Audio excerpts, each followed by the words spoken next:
जांभळेकर, त्यांच्यासोबत आणखी एक सेवक बोर्डीकर, तिघा जणांचा स्वतः काल अपघातामध्ये अशा पद्धतीने जागच्या जागीच अपघात झाला, जागच्या जागीच स्वतः त्यांना मरण आलं. विचार करा. आणि दोघे जण 30 आणि 29 एवढ्या वयातली असणारी ही माणसं अख्ख्या महाराष्ट्राला हळहळ करणारी ही गोष्ट.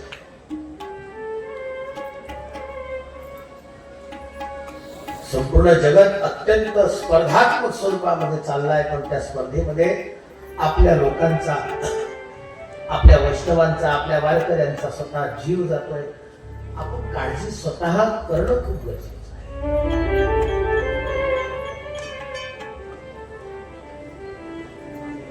जी परिस्थिती सद्यस्थितीमध्ये झाली तिच्याबद्दल बिलकुल दास तर संपूर्ण वैष्णव परंपरेच्या वतीनं हा दास त्या दोन्ही मृतात्म्याला स्वतः पहिल्यांदा प्रणाम करून त्यांना श्रद्धांजली देतो.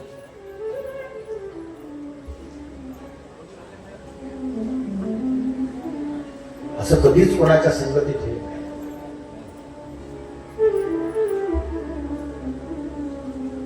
मृदंगाचे अत्यंत दोन्ही तरबेज असणारी, साधक जीवन जगणारी माणसं.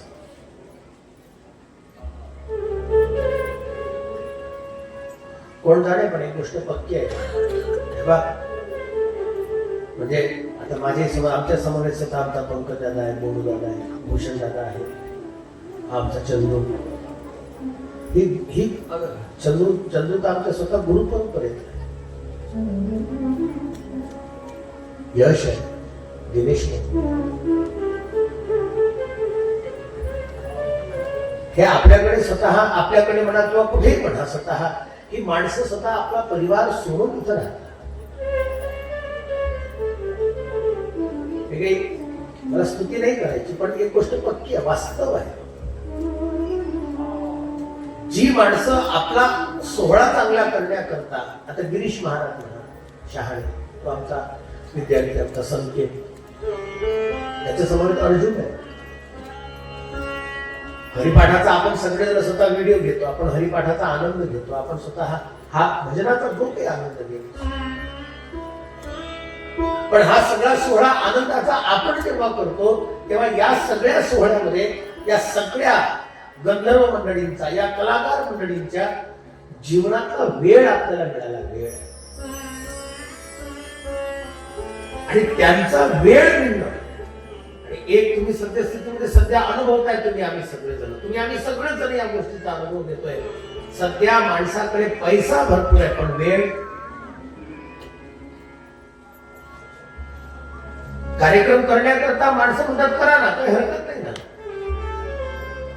100च काय, 1000 रुपये देण्याकरता लोक तयार आहे. फक्त एवढंच म्हणतात, हे बा 1000 रुपये घ्या आणि पुन्हा आमच्याशी बोलू नका, आमच्याकडे वेळ, समय नाही हमारे. आता काय झालं माहिती आहे का, अगोदर नियोजन करणारे सापडत नव्हते, आता नियोजन करणारे सापडले, तर त्या नियोजकाला साथ देणाऱ्यांची कमी पडली. वारकरी परंपरेतली ही 2 माणसं गेली, ज्यांचं वय फक्त 30 वर्षाच्या आतलं, अजून 50 वर्षाची शिल्लक होती. पण गेली कशी? भले अपघात झाला असेल, पण मात्र त्या सगळ्या मंडळींच्या जीवनातला असणारा एक अनमोल वेळ देणारी त्यांची प्रवृत्ती, परमार्थाचं साधन कुठेतरी चालू राहावं याच्याकरता त्यांच्या अंतःकरणात असणारी तळमळ, म्हणून आपला प्रपंचही चांगला करावा, परमार्थही योग्य मार्गाने चालावा, याच्याकरता ही सगळी मंडळी, परिवार वगैरे सगळं सोडून तुमच्या आमच्या संगतीमध्ये येतात. म्हणून सगळ्यांची किंमत करा, सगळ्यांची.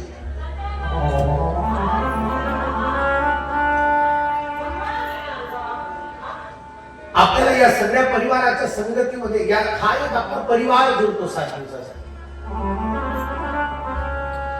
म्हणून माझी खरोखर सगळ्यांना एक विनंती आहे, ही साक्षात आपल्याकरता देवानी दिलेली एक सुवर्ण संधी असते.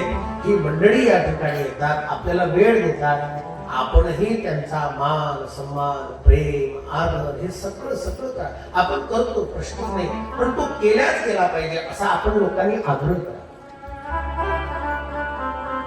वेळ देतात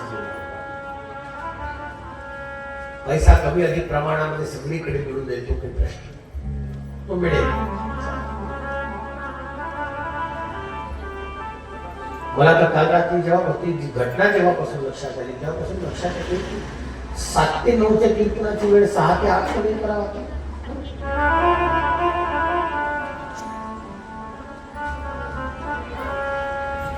आपण कीर्तन 11 वाजेपर्यंत करतो. 7 ते 9 ची एक वेळ जर का पर्टिक्युलर जर का ठेवली नाही तर 9 वाजताच्या आतमध्ये सगळ्या घरातले सगळ्या गावातले लोक सुद्धा आपापल्या घरी बरोबर जातात आणि ही सगळी मंडळी सुद्धा बरोबर वेळेवरती जाऊ शकते. होत असेल तर अख्ख्या महाराष्ट्रातल्या सगळ्या लोकांनी याचा विचार करा. 7 ते 9 च्या आतमध्ये कीर्तन झालं पाहिजे याची तजवीज करा. आणि होत असेल तर हा सगळा आपला पूर्ण सप्ताह केवळ आपल्या करता नाहीये, सगळ्या महाराष्ट्रातल्या करता ही गोष्ट आहे. 7 ते 9 कीर्तन करा आणि 9 ते 10 च्या आतमध्ये सगळा सप्ताह. 10 वाजताच्या आतमध्ये तर आपला पूर्ण सप्ताह पडतो. कोणाला त्रास नाही, कायदा सुव्यवस्थित चालतो, वेळेवर सगळ्या गोष्टी चालतात आणि मग त्यातून स्वतः कोणाचा जीवही जाणार नाही याची पूर्णत्वाची शाश्वती आहे.